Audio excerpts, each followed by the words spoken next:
ચાલો મિત્રો, વિદ્યાર્થી મિત્રો, જય શ્રી કૃષ્ણ. કેમ છો? ઓકે. તો મિત્રો, આગળ આપણો દોર ચલાવીએ. તો આપણે તત્કાલીન પ્રવેગ, તત્કાલીન વેગ એ બધી વસ્તુ જાણીએ છીએ.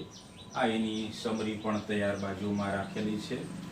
આપ ભૂલી ગયા હો તો દાખલો આ મુજબ છે: x બરાબર 2t ઘન plus 3t square plus 2t plus 8 એલનનો દાખલો છે. તો કયા સમયે પ્રવેગ શૂન્ય હશે? કયા સમયે? સમય શોધવાનો છે. કયા સમયે એટલે આપણે સમય શોધવાનો છે. એ સમયે પ્રવેગ શૂન્ય છે. ઓકે, એટલે આપણે સ્થાન આપેલું છે, પ્રવેગ શૂન્ય છે, ટાઈમ કાઢવાનો છે. મહત્વના દાખલાઓ એની ગણતરી પહેલા દાખલાની.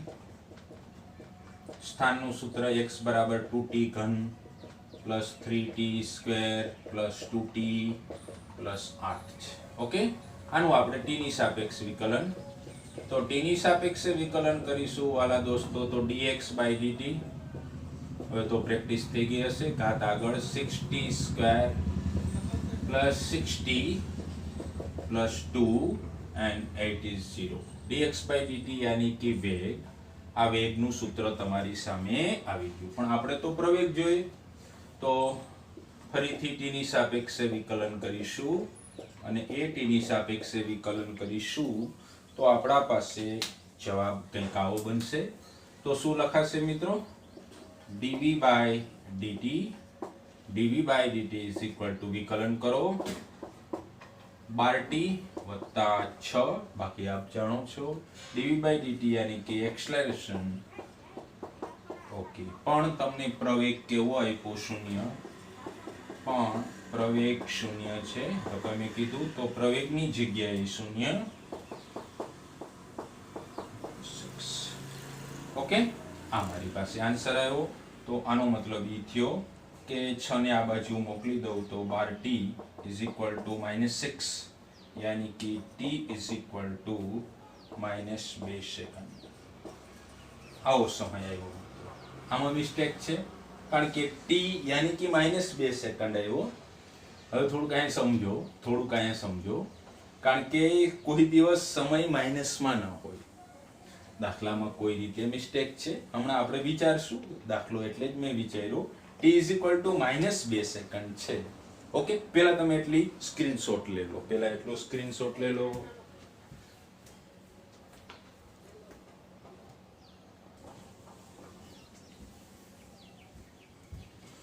ઓકે મિત્રો, તો t is equal to -2 second. જરાક જોઈ લઈએ. 6 દુ 12 यानी कि 12t plus 6, तो 12t is equal to -6. yes sorry -1/2, કારણ કે 6 ના 6/12 થશે, -1/2. ઓકે, આ સાદું રૂપ તો આપ બી મારા કરતા સારું આપી શકો. તો t is equal to -1/2 second છે. આયા મજાની વાત છે. જો ભાઈ, ક્યારેય પણ સમય કોઈનો માઇનસ ન હોય, સમય કોઈનો નેગેટિવ ના. મારો કે તમારો કે દાખલા, સમય હંમેશા ધન જ હોય. 0 સેકન્ડ, 1 સેકન્ડ, 2 સેકન્ડ, 3 સેકન્ડ, મજાની વાત. ઓકે, તો t is equal to -1/2 second છે. આ કદાપી, સમય કદાપી, એને હું ક્યાં લખી દઉં? અહીંયા લખી દઉં. યસ, સમય કદાપી ઋણ શક્ય નથી. લે સાહેબ, બરોબર, મસ્ત વાત છે હો મિત્રો. સમય નેગેટિવ આવે તો એ કદાપી શક્ય નથી. આથી તમને તો કયા સમયે પ્રવેગ શૂન્ય છે એ કીધું. આથી આપેલ પદાર્થનો પ્રવેગ કદાપી શૂન્ય નહીં થાય. કારણ કે સમય તો નેગેટિવ આવ્યો. સમય નેગેટિવ શક્ય નથી, તો પ્રવેગ પણ કદાપી શૂન્ય નહીં હોય. જોઈ લો દોસ્તો, 2 પોઈન્ટ વ્યવસ્થિત જોઈ લો. મસ્ત દાખલો છે ભાઈ. રેડી, સ્ક્રીનશોટ લઈ લો.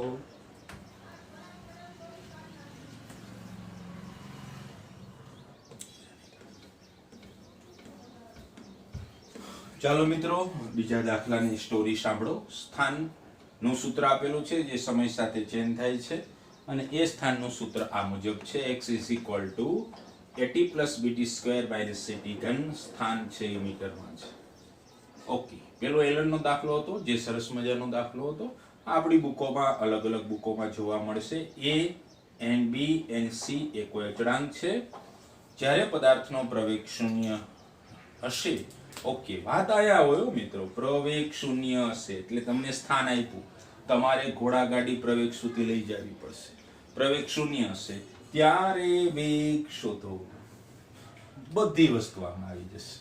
બધા ધૈર્યપૂર્વક દાખલાને સમજો. ઓકે, ગણતરી. સ્થાનનું સૂત્ર x = AT + BT² - CT ઘન. આ આપેલું છે સ્થાનનું સૂત્ર. પહેલા તો પ્રવેગ શૂન્ય છે એટલે આપણે પ્રવેગે પહોંચી જાય એટલે આનું હવે t ની સાપેક્ષે વિકલન. હવે તમે માહિતગાર થઈ ગયા કે વિકલન આવડવું જોઈએ. તો dx/dt એ t ની 1 ઘાત છે એટલે વિકલન 1 થઈ જશે. અહીંયા આવશે 2bt ઘાત આગળ આવી. ઓકે, અહીંયા આવશે -3ct² dx/dt યાની કે વેગ a + 2bt - 3ct². આને બોક્સ કરી દો. આપણા વેગનું સૂત્ર છે. અરે ભાઈ, પણ આપણે પ્રવેગ શૂન્ય છે, વેગ શોધવાનો કીધો. મજાની વાત. B group. જો ભાઈ વેગ શોધવાનો પણ તમારી પાસે ટાઈમ હોય, આ ટાઈમ તો ચલિત છે. બાકી જો a 2b 3c આ બધું બેઝિક મેથેમેટિક્સમાં શીખવાડેલું. આ તો અચળ પદ છે, એ થોડા બદલાવાના. t વેરિયેબલ છે, t ચલિત છે. હવે તમારી પાસે t ની કિંમત હોય અને તમે આમાં પુટ કરો તો ભાઈ વેગ મળે. તમારા દાખલામાં t તો છે નહીં, તમને આપ્યું પ્રવેગ શૂન્ય એટલે t મળે પછી કિંમત અહીંયા મૂકીએ તો વેગ મળી જાય. આ સાહેબ તો સાહેબ હજી આપણો દાખલો કન્ટિન્યુ આગળ રહેશે કારણ કે આપણે પ્રવેગ શૂન્ય આપ્યો. એટલે આનું વિકલન કરીશ t ની સાપેક્ષે. વિકલન કરતા સ્ટેપ જોઈ લો. dv/dt અચળ પદ થયું દોસ્તો. એ તો અચળ છે, 0 લખીએ +2b t ની 1 ઘાત છે -6ct અને dv/dt એટલે પ્રવેગ 2b - 6ct. આ પ્રવેગનું સૂત્ર. ચાલો અહીં સુધી બધા એગ્રી? યસ. હવે મારે શું કરવાનું છે? દાખલાને પૂછવાનું કોણ શૂન્ય છે? સાહેબ પ્રવેગ શૂન્ય છે. But acceleration = 0. ઓકે, કિંમત પુટ કરો. પ્રવેગ 0, 2b - 6ct. આ પદને આ બાજુ લઈ આવો એટલે 6ct = 2b 20 = 2b છેદમાં 6c. કેન્સલ આઉટ થશે 2 એટલે b/6. આ મને ટાઈમ મળ્યો છોકરા. કયા સમયે પ્રવેગ 0 થયો? તો કે t = b/3c. પણ મારા ભાઈ પ્રવેગ શૂન્ય છે ત્યારે વેગ શોધવાનો છે, સમય નહીં. પ્રવેગ શૂન્ય કયા સમયે? જો એમ પૂછ્યું હોત તો t = b/3c. પણ આ સમયે પ્રવેગ શૂન્ય છે. હવે મારે વેગ જોઈએ તો હવે વેગનું સૂત્ર મારી પાસે બરોબર છે. એમાં હું t ની જગ્યાએ b/3c પુટ કરીશ. t ની જગ્યાએ b/3c પુટ કરીશ એટલે મને વેગ મળશે. ઓકે, બધા સમજી ગયા? આ એટલું ડિલીટ કરીએ. t નો જવાબ શું આવ્યો? b/3c. ઓકે, હવે કિંમત રજૂ કરી દે વેગના સૂત્રમાં. તો ગણતરી આગળ. t = b/3c વેગના સૂત્રમાં લો. ઓકે, તો t નો જવાબ b/3c મારી પાસે complete. Okay, velocity = a + 2b. t ની જગ્યાએ b/3c - 3c. t ની જગ્યાએ b/3c નો વર્ગ. જોઈ લો, t ની જગ્યાએ b/3c - 3c એમને t ની જગ્યાએ b/3c હોલ સ્ક્વેર. સાદુરૂપનો મામલો છે મિત્રો. તો વેલોસિટી = a પ્લસ અહીંયા થયું 2b² ના છેદમાં 3c માઇનસ અહીંયા 3c તો હતું સાદુ રૂપમાં ધ્યાન આપજો b નો વર્ગ ના છેદમાં 3c નો વર્ગ 3 નો વર્ગ 9c². અહીં સુધી ક્લિયર? યસ.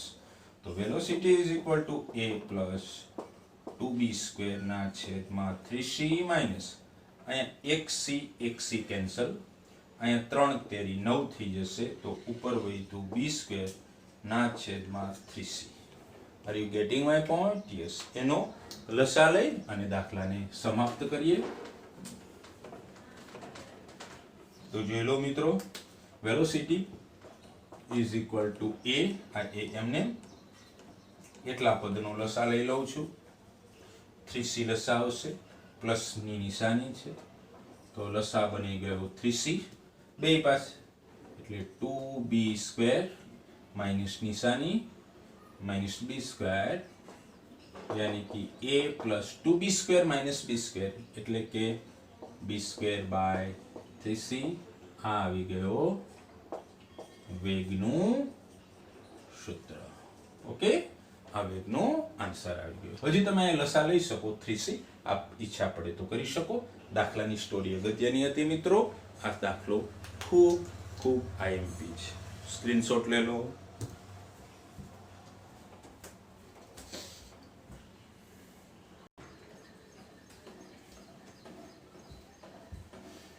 ચાલો મિત્રો, એક સરસ મજાના દાખલાની છણાવટ કરીએ.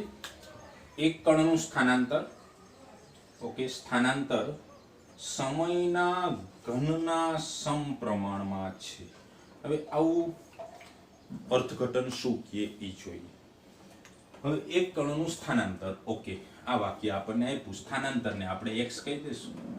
તો એક કણનું સ્થાનાંતર સમયના ઘનના, આ સમય, આ એનો ઘન ના સમપ્રમાણ. આ તો બધાને આવડતું જ હોય. અને શું બોલાય મિત્રો? x ચલે છે t ની 3 ઘાત.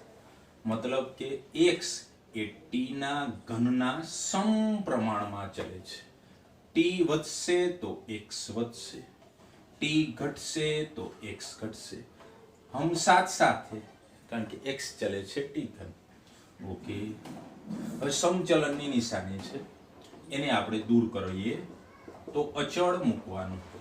જે મેં કે મૂક્યો t ઘન, જ્યાં સમચલનની નિશાની દૂર કરીએ એટલે અચળાંક આવે છે. આવું તમારે મેથેમેટિક્સમાં આવેલું હશે 9-10માં ધોરણમાં.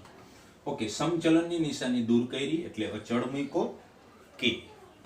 મેં લખી દીધું k અચળ છે, એટલે x બરાબર k t ઘન છે. આનું અર્થઘટન t 0 હશે. પહેલા સમજી લેજો આ બરોબર. જો હું સમજાવું, દાખલામાં એવું ન આવે. કે તો અચળ છે, t 0 મૂકો, t 0 મૂકશો તો t 0 મૂકશો તો x એ 0 થયું. આવું તો દેશી અર્થ આવડે ભાઈ. હા, પછી t તમે 1 મૂકશો, t બરાબર 1 મૂકશો તો x બરાબર k, 1 નો ઘન, એટલે કે k જવાબ આવ્યો. પછી તમે t બરાબર 2 મૂકશો, સમજાવું છું ભાઈ, t બરાબર 2 મૂકશો તો x is equal to k. તો અચળ છે, કોઈ પણ કિંમત હોય આ અચળ. તો t 2 મૂકવાનો છે, 2 નો ઘન 8k. જોયું તમે? x તમારો વધે છે, સોરી, t તમારો ચેન્જ થાય છે તો x પણ ચેન્જ થાય. આ એનું અર્થઘટન છે. જે મિત્રોને ન આવડતું હોય એ થોડુંક જોઈ લો. હવે આટલું તો બધાનું ક્લિયર થઈ ગયું. એક કણનું સ્થાનાંતર સમયના ઘનના સમપ્રમાણમાં છે તો તેનો પ્રવેગ શોધો. ઓકે, તો આ સ્થાનાંતર છે, પ્રવેગ જોઈએ છે. આનું શું કરીશું? t ની સાપેક્ષે વિકલન, એટલે આનું વિકલન બનશે dx by dt is equal to k 3t². Are you getting my point? Yes. dx by dt એટલે વેલોસિટી 3kt². આ સૂત્ર કોનું થયું મિત્રો? વેગનું સૂત્ર થયું. જો આમાં ઘણું બધું સમજાવું છું. આ વેગનું સૂત્ર છે. તમને એ વેગનું સૂત્ર પૂછે તો આ જવાબ નથી પૂછ્યું, આપણે પ્રવેગ શોધવાનું છે. આ વેગનું સૂત્ર છે. આ સાહેબ સમજાઈ ગયું. હવે અહીંયા થોડું સમજો. 3 કેવું છે? અચળ જ છે. k અચળ જ છે. ઓકે, t તો બદલાયા રાખે, 0 1 2 3. ઓકે, તો આનું મેથેમેટિક્સ, આ પદ એટલું અચળ છે ભાઈ, જેટલું પદ અચળ, તો આને આમ લખી શકાય, v ચલે છે, v ચલે છે, t સ્ક્વેર. આ વેગ અને સમય વચ્ચેનો સંબંધ થયો.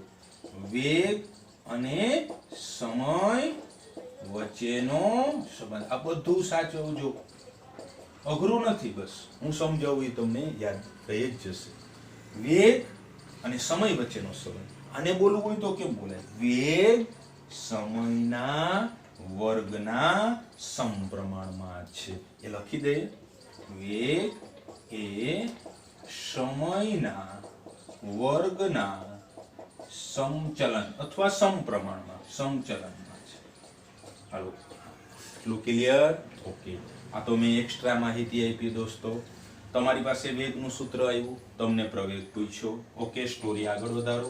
વેગ છે, વળી પાછું t ની સાપેક્ષે વિકલન. તો વેગનો જવાબ અહીંયા લખી લઉં, 3kt².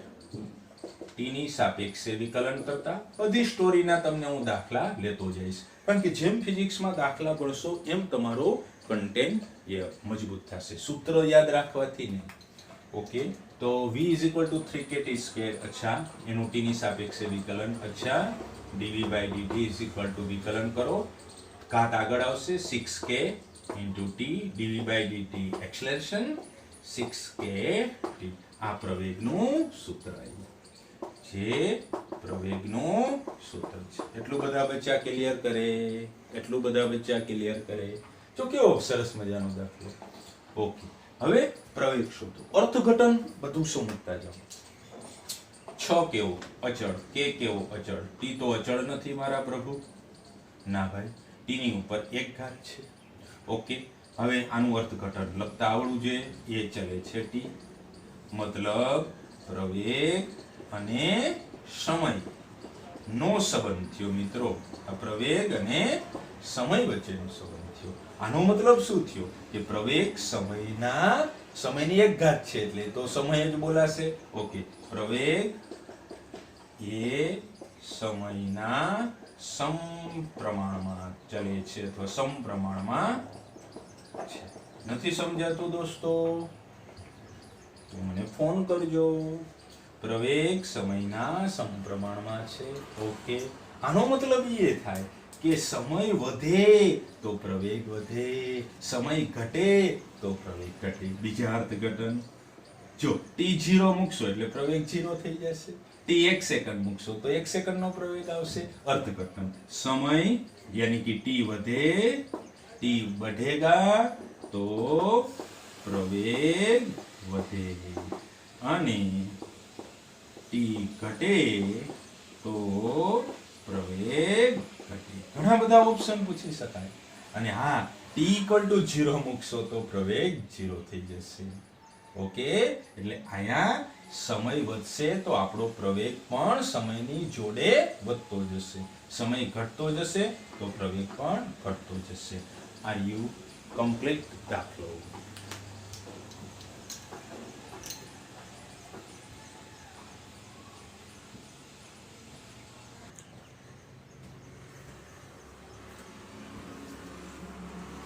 ચાલો મિત્રો, નેક્સ્ટ દાખલો, જેમાં તમારે સેલ્ફ સ્ટડી કરવાનો છે. સ્થાનાંતરનું સૂત્ર x બરાબર at² + bt + c. ઓકે, આ બધું મીટરમાં છે. a b c અચળાંક છે. એની વેલ્યુ મેં 7 આપેલી છે, b ની વેલ્યુ -2 આપેલી છે, c ની વેલ્યુ 5 છે. એટલે કે a ની જગ્યાએ 7, b ની જગ્યાએ -5 અને c ની જગ્યાએ 5 છે. ઓકે, આ તમારે વેલ્યુ પુટ કરવાની છે. એલનનો દાખલો છે મિત્રો. તો t બરાબર 5 સેકન્ડે તમારે સૌપ્રથમ કણનો વેગ શોધવાનો છે, યાની કે તત્કાલીન વેગ. શોર્ટકટ સમરી આપતો જાઓ. સ્થાનનું સમયની સાપેક્ષે તમે વિકલન કરી નાખશો, યાની કે dx/dt કરશો એટલે વેગ મળશે, અને t તમારે 5 સેકન્ડ પુટ કરવાનો છે. ઓકે, આ વેગનો આન્સર તમારે જે આવે તે રાખવાનો છે. ઓકે, ત્યારબાદ બીજો ભાગ કીધો, t બરાબર 5 સેકન્ડે કણનો પ્રવેગ શોધો. તો ભાઈ તમારી પાસે વેગનું સૂત્ર તો આવી ગયું હશે. કી વેગનું સૂત્રનું તમે t ની સાપેક્ષે વિકલન કરશો એટલે તમને પ્રવેગ મળી જશે. હવે આવડવું જોઈએ. ઓકે, હવે તમારી પાસે વેગનું સૂત્ર છે. ઓકે, t બરાબર 0 થી t બરાબર 5 સેકન્ડમાં સરેરાશ વેગ કેમ મળે? અંતિમ સ્થાન માઈનસ પ્રારંભિક સ્થાન છેદમાં અંતિમ સમય માઈનસ પ્રારંભિક સ્થાન. t = 0 પ્રારંભિક સમય, t = 5 અંતિમ સમય. પેલો t = 0 તમારા સ્થાનના સૂત્રમાં મૂકશો એટલે પ્રારંભિક સ્થાન મળશે. ત્યારબાદ 5 સેકન્ડ યાની કે અંતિમ સમય તમારા સૂત્રમાં મૂકશો એટલે અંતિમ સ્થાન મળશે. આ ગણતરી આ સૂત્ર ઉપરથી થશે. a એવરેજ સરેરાશ પ્રવેગ શોધવાનો કીધો 0 થી 5 સેકન્ડમાં. તો અંતિમ વેગ માઈનસ પ્રારંભિક વેગ. તમારી પાસે વેગનું સૂત્ર તૈયાર હશે. વેગના સૂત્રમાં t = 0 મૂકશો, પ્રારંભિક વેગ મળશે. t બરાબર 5 સેકન્ડ મૂકશો, અંતિમ વેગ મૂકશો. ન જેને આવડે એ મને ફોન કરી શકે. મારા નંબર છે, ન હોય તો 63 52 46 45 17. ન આવડે તો હેલ્પ મી, હું તમને હેલ્પ કરીશ. Okay, yes. સ્ક્રીનશોટ લઈ લો મિત્રો. ઓકે,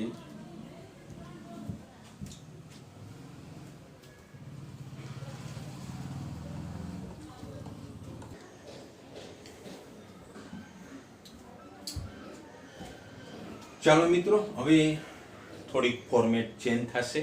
થોડુંક વિકલન આપણે તાકાતવાળું બનાવીએ.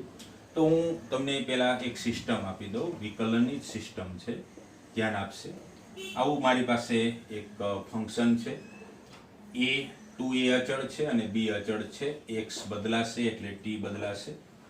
ઓકે, તો અહીંયા મારે કેની સાપેક્ષે વિકલન કરવું પડશે? t નું x ની સાપેક્ષે વિકલન. સ્ટોરી છે, સાંભળજો, જેથી તમને હું થોડા હાર્ડ દાખલા શીખવાડી શકું.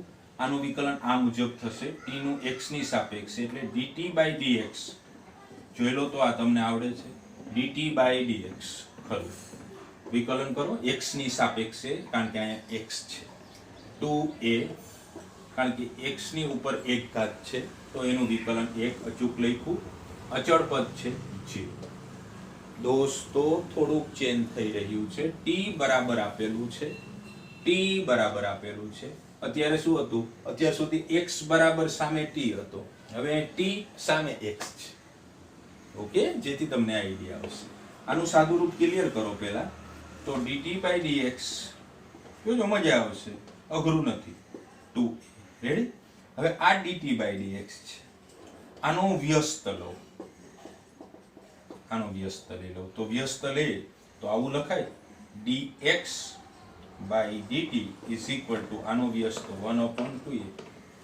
હવે તમે જુઓ, આ dx/dt થયું. ઓળખો મગજમાં, dx/dt એટલે વેલોસિટી થઈ ગઈ. યસ, આને વેલોસિટી ન કહેવાય. dt/dx ને વેલોસિટી ના કહેવાય. જોઈ લો, dx/dt ને વેગ કહેવાય. એટલે મેં આનો વ્યસ્ત કર્યો. એટલે dx/dt એટલે તો મને ખબર છે v. તો v = 1/2a. આને સરખું લખું, v બરાબર 1/2a ને હું સરખું લખું તો b ગ્રુપ માટે હું થોડીક મહેનત કરું. ઉપર લઈ જાશું તો 2a ઉપર જશે એટલે -1. આ બધું બેઝિક મેથેમેટિક્સ છે દોસ્તો, આવડતું હશે એવું હું ધારી શકું. આ વેગનું સૂત્ર. આ એક સમરી મેં બતાવ્યો દોસ્તો, દાખલો નથી કોઈ. ક્લિયર? યસ. હજી આગળ વધીએ. આમાં આગળ વધીએ.